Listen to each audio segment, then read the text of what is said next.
MSP पर कानून बनाने की मांग पर अड़े किसान, फिलहाल जारी रहेगा आंदोलन। 29 नवंबर को ट्रैक्टरों के साथ संसद कूच का किया ऐलान।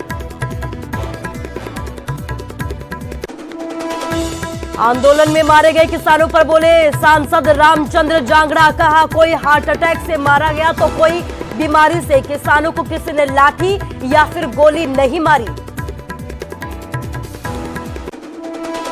कृषि कानूनों को लेकर वापस लेने के फैसले को हुड्डा ने बताया किसानों की जीत, कहा पीएम मोदी ने देर से लिया फैसला, एमएसपी पर मांगी कानूनी गारंटी।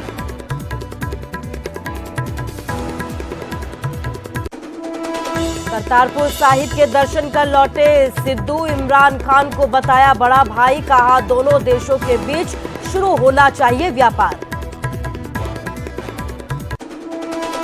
और किन्नौर को सीएम जयराम ठाकुर की सौगात, ठाकुर सेन नेगी म्यूजियम का किया शुभारंभ, फायर वाटर टेंडर को भी दिखाई हरी झंडी।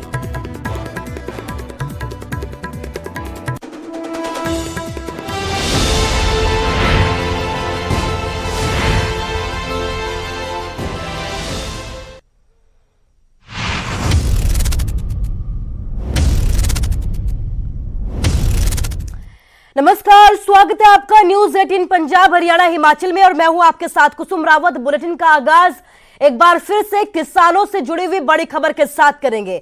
एमएसपी पर कानून बनाने की मांग पर लगातार किसान अड़े हुए हैं। सिंघू बॉर्डर पर संयुक्त किसान मोर्चा की कोर कमेटी की बैठक हुई और अब कहा यह जा रहा है कि बैठक खत्म हो गई है। फिलहाल धरना जारी रखने का ऐलान किया है, आंदोलन जारी रखने का ऐलान किया है। 22 नवंबर को लखनऊ में किसानों की महापंचायत की जाएगी। 26 नवंबर को दिल्ली बॉर्डर पर किसान जुटेंगे। 29 नवंबर को संसद कूच करने का भी ऐलान किया है। 500 ट्रैक्टर्स का जत्था संसद को कूच करेगा।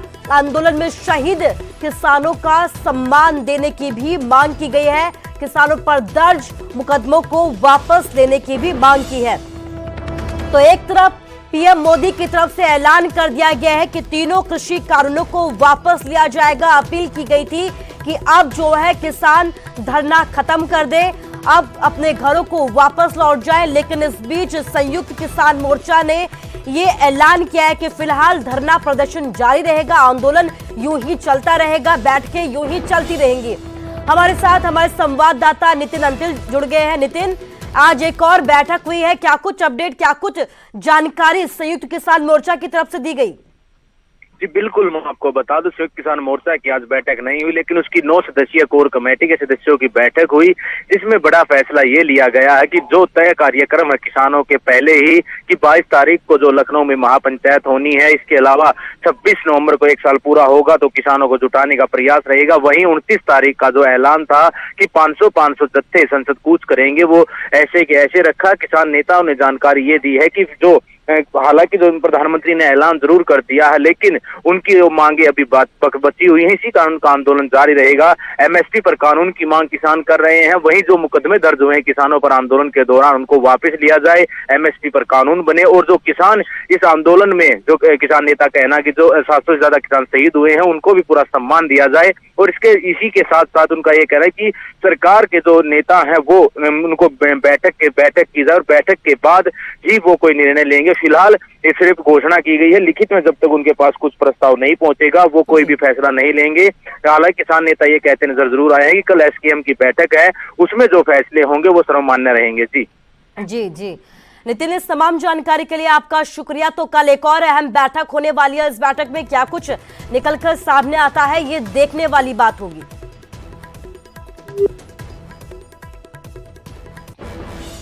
और इस बीच आपको एक और बड़ी खबर बता रहे हैं, राज्यसभा सांसद रामचंद्र जांगड़ा का एक बड़ा बयान सामने है। पीएम ने एमएसपी पर कमेटी बनाने की बात कही है। पीएम ने राजनीतिक कारणों से ये कानून वापस नहीं लिए हैं। कोई हार्ट अटैक से मारा गया है इस कानून में तो कोई बीमारी से। ऐसे में रामचंद्र जांगड़ा ने यह कहा है कि किसी को भी यहां पर शहीद का दर्जा नहीं दिया जाएगा। किसानों को किसी ने यहां पर लाठी या गोली नहीं मारी है। मरने वाले किसानों को शहादत का दर्जा नहीं देना चाहिए। किसान अब मंडियों का गुलाम रहेगा, व्यापारियों का गुलाम रहेगा।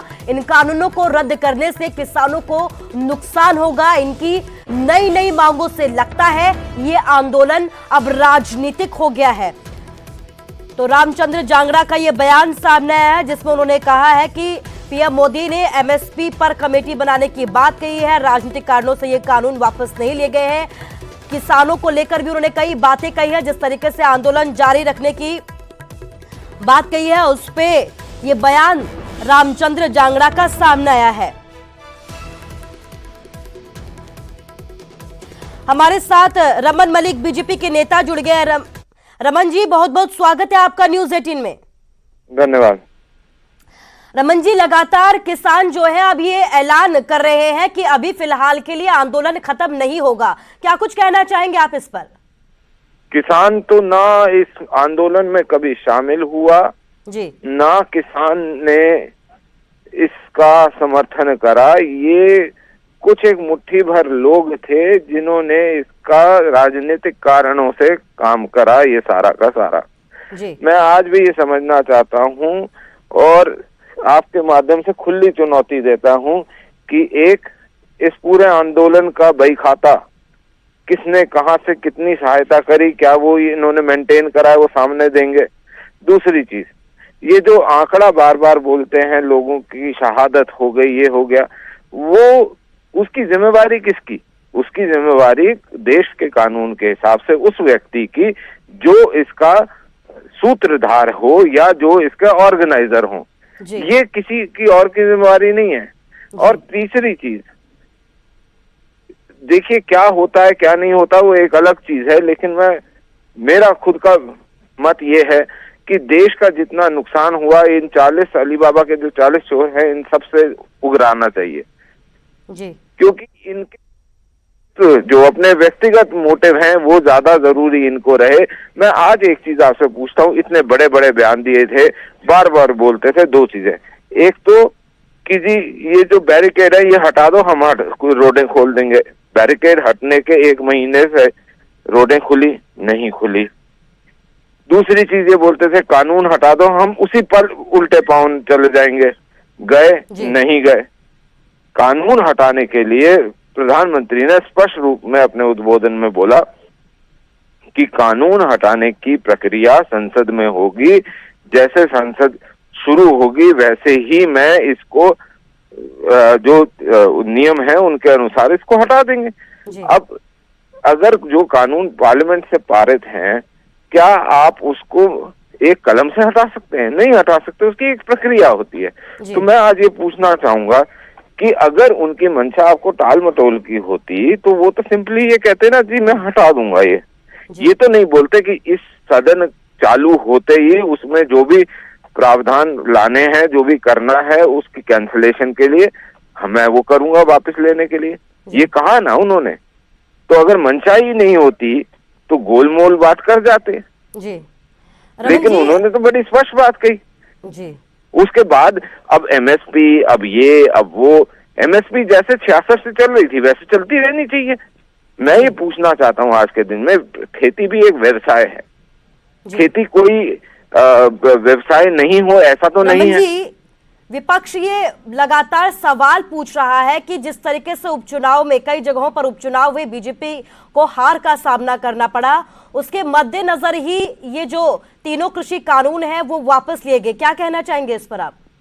32 सीटों पे चुनाव हुआ जिसमें से 6 सीटें हमारे पास थी जी। ये आंकड़ा तो गलत नहीं है जी। उनमें से उन 32 सीटों के चुनाव में से हमारे पास 7 सीटें आई, तो हमारी तो सीट एक बढ़ी। तो मैं अब ये पूछना चाहता हूँ ये हमारे खिलाफ कैसे हो गया? क्या विपक्ष अपने आप को ये मानता है कि विपक्ष किसी लायक नहीं है और उसको देश की जनता को वोट नहीं करना चाहिए और वो वोट लायक नहीं है? अगर ये मानता है तो फिर उनको चुनाव ही नहीं लड़ने चाहिए। अगर सारी की सारी सीटें, जैसे अखिलेश ने बोला कि 400 सीटें हम यूपी में जीतेंगे, तो कोई भले मानुस से ये पूछे कि तुम 400 के साथ बाकी अपने जो पूरा प्रदेश है वो तुम्हारे को इतना चाहता है जी। अगर 400 सीटें नहीं आती अखिलेश की तो क्या वो माफी मांग के राजनीति छोड़ेंगे? ये बहुत सारे विषय हैं। ये देश को बरगलाने के लिए विपक्ष के बहुत उल झलूल चाले चलते हैं, लेकिन देश की जनता ये समझ रही है आज कि मेरा प्रधानमंत्री जो मैंने प्रधान सेवक चुना वो ऐसा निकला कि उसने भगवान महादेव की तरह उनका अनुयायी है। उसने नीलकंठ बन के जो विष इसमें से निकला अपयश का, वो अपने गले में धारण, अपने ऊपर धारण करके उसने इस चीज को सुलझाने की कोशिश करी। तो अगर ऐसा व्यक्ति है वो, तो उसके लिए आप कैसे कह सकते हैं? वाकई। चलिए रमन जी, हमसे बातचीत करने के लिए आपका शुक्रिया। तो रामचंद्र जांगड़ा का भी बयान सामने आया है, जहां पर उन्होंने ये कहा है कि किसानों को शहादत का दर्जा किसी भी कीमत पर नहीं दिया जाना चाहिए। इस बीच किसानों की तरफ से भी ये ऐलान किया गया है कि अभी फिलहाल वो धरना खत्म नहीं करेंगे, अभी फिलहाल के लिए उनका धरना जारी रहेगा। फिलहाल एक और अहम बैठक कल होने वाली है। अब देखना ये होगा कि कल होने वाली बैठक में क्या कुछ निकलकर सामने आता है।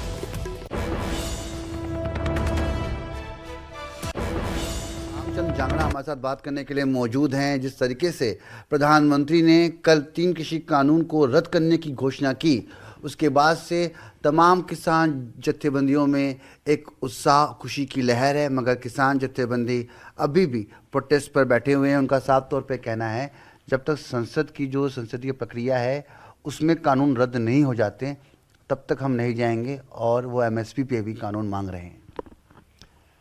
देखिए, इस विषय में प्रधानमंत्री जी पूरी बात को स्पष्ट कर चुके हैं और बड़े भरे मन से और भारी मन से उन्होंने ये बात कही है कि हमारी तपस्या में कोई कमी रही होगी कि हम कुछ किसानों को इस बात को नहीं समझा पाए। और उन्होंने पूरी स्थिति को स्पष्ट कर दिया है कि हमें जो शीतकालीन सत्र आने वाला है इसी महीने के आखिर में, इसी में इसको रिपील के लिए हम पूरी प्रक्रिया को पूरा कर देंगे। तो इतनी बड़ी बात प्रधानमंत्री जी ने जो अपने मुंह से कह दिया कि अब हम मौजूदा सत्र में ही रिपील का लाके और इसको वापस लेने की प्रक्रिया को पूरी कर देंगे, तो उसके ऊपर विश्वास करने का कोई कारण नहीं बनता है। किसान संगठनों को अपने देश के प्रधानमंत्री का मान रखना चाहिए, उनकी बात का मान रखना चाहिए। और कोई सत्र कोई दूर नहीं है, 5-7 दिन का समय बाकी है, कोई ज़्यादा दूर नहीं। 29 तारीख से सत्र स्टार्ट हो रहा है। अगर ज़्यादा दूर हो तो फिर भी आदमी समझे पता नहीं इतने दिनों तक क्या होगा। तो इसलिए मैं समझता हूँ अब ये जिद छोड़ देनी चाहिए। सब 600 से ज़्यादा लोग उसमें शहादत दे चुके हैं, थोड़ी देर नहीं हो गई आपको नहीं लगता? नहीं, मैं इसको शहादत का दर्जा मैं देने के लिए तैयार नहीं हूँ।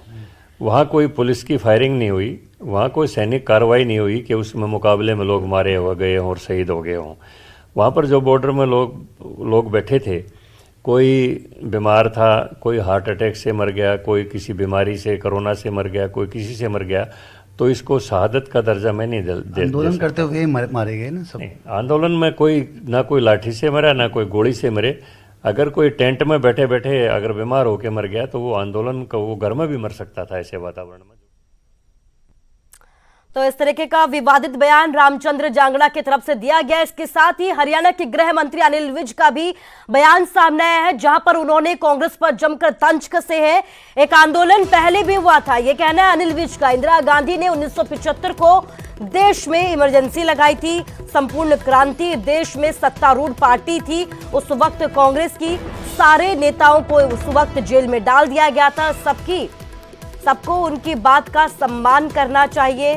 तो अनिल विज की तरफ से यह बयान सामने आया है। कृषि कानूनों को लेकर एक आंदोलन अब हुआ है। पीएम ने आदर के साथ कानून वापस लेने की घोषणा की है। ऐसा करने से नरेंद्र मोदी जी का कद और बढ़ गया है। ये अंतर है कांग्रेस और भाजपा में। आंदोलन पहले भी हुआ था, देश में सत्तारूढ़ पार्टी थी कांग्रेस, प्रधानमंत्री थी इंदिरा गांधी। उन्होंने लोगों की बात मानने की बजाय 25 जून 1975 को इमरजेंसी लगाकर सारे नेताओं को जेल में डाल दिया था। एक आंदोलन अब हुआ है किसानों का। प्रधानमंत्री हैं नरेंद्र मोदी, उन्होंने बहुत आदरपूर्वक तीनों बिलों को वापस लेने की घोषणा कर दी। ये बच्चा कांग्रेस के राहुल और प्रियंका जो प्रधानमंत्री नरेंद्र मोदी जी की बिल वापस करने की घोषणा के बाद चहक रहे हैं, उनको पहले अपने खानदान का और अपनी पार्टी का इतिहास। तो वहीं पूर्व सीएम भूपेंद्र सिंह हुड्डा का बयान भी सामने आया है, जहां पर उन्होंने पीएम मोदी कहा है कि पीएम मोदी ने जो ऐलान किया वो देरी से किया। ये जीत किसानों की जीत है, मजदूर की जीत है। एक लंबा संघर्ष किया है सबने। मैंने अपनी जिंदगी में इससे लंबा आंदोलन आज तक नहीं देखा। ये कहना है पूर्व सीएम भूपेंद्र सिंह हुड्डा का। ये किसान खुद अपनी लड़ाई लड़ रहे थे। मैं प्राइवेट मंडियों के विरोध में नहीं हूं, ये हुड्डा की तरफ से कहा गया है। अगर पहले फैसला ले लेते तो इतना नुकसान अब तक नहीं होता। प्राइवेट मंडी में भी एमएसपी लागू होनी चाहिए। कल जो प्रधानमंत्री जी ने ऐलान किया उसके बारे में तो मैं ये कह सकता हूँ, it is better to be late then never. ये पहले फैसला आ जाता तो इतना नुकसान नहीं होता। कहता है ना, देरी की पर थोड़ी देरी की। उस बात का तो प्रधानमंत्री जी का किसानों ने भी और ऑर्गेनाइजेशन ने भी और भी कहा है, उनको धन्यवाद किया है। लेकिन असली मुबारकबाद और जीत किसान और मजदूर की है, जो इतना लंबा संघर्ष 1 साल तक कम से कम मैंने अपने जीवन में मैंने नहीं देखा। होते हैं, आंदोलन भी चलते हैं, संघर्ष भी चलते हैं, लेकिन जितना लंबा ये चला है किसानों का और मजदूरों का, इतना अपने जीवन में देखा, तो उनको मेरी मुबारकबाद है। तो वहीं कांग्रेस नेता अशोक अरोड़ा ने एक बार फिर से प्रदेश की गठबंधन सरकार पर निशाना साधा है। 1 करोड़ की रिश्वत के आरोप हरियाणा पब्लिक सर्विस कमीशन के डिप्टी सेक्रेटरी के मामले में पूर्व मंत्री अशोक अरोड़ा ने हमला बोला है। उन्होंने आरोप लगाया है कि भ्रष्टाचार मुक्त का नारा देने वाली प्रदेश की सरकार में हरियाणा पब्लिक सर्विस कमीशन के अंदर ही एचपीएससी के सेक्रेटरी 1 करोड़ की रिश्वत के साथ पकड़े जा रहे हैं। ये तो एक दिखावा है सरकार का। किस प्रकार से हरियाणा सर्विस कमीशन के चेयरमैन तक को सस्पेंड किया गया था भ्रष्टाचार के आरोप लगा के, और फिर उसको वहीं लगा दिया गया था। और नकल करते हुए पेपर में कितने ही लोग पकड़े जा रहे हैं, कितना आगे से आगे रैकेट चलता जा रहा है, कितने घोटाले हुए। और इससे ज़्यादा शर्मनाक बात क्या है कि हरियाणा पब्लिक सर्विस कमीशन का जो सेक्रेटरी है वो 1 करोड़ रुपए की लेता हुआ पकड़ा गया। ये सरकार के जो दावे हैं सिर्फ दिखावे के दावे हैं। हरियाणा प्रदेश के अंदर भ्रष्टाचार देश में सबसे ज्यादा है। और फिलहाल यहां रुकेंगे एक छोटे से ब्रेक के लिए।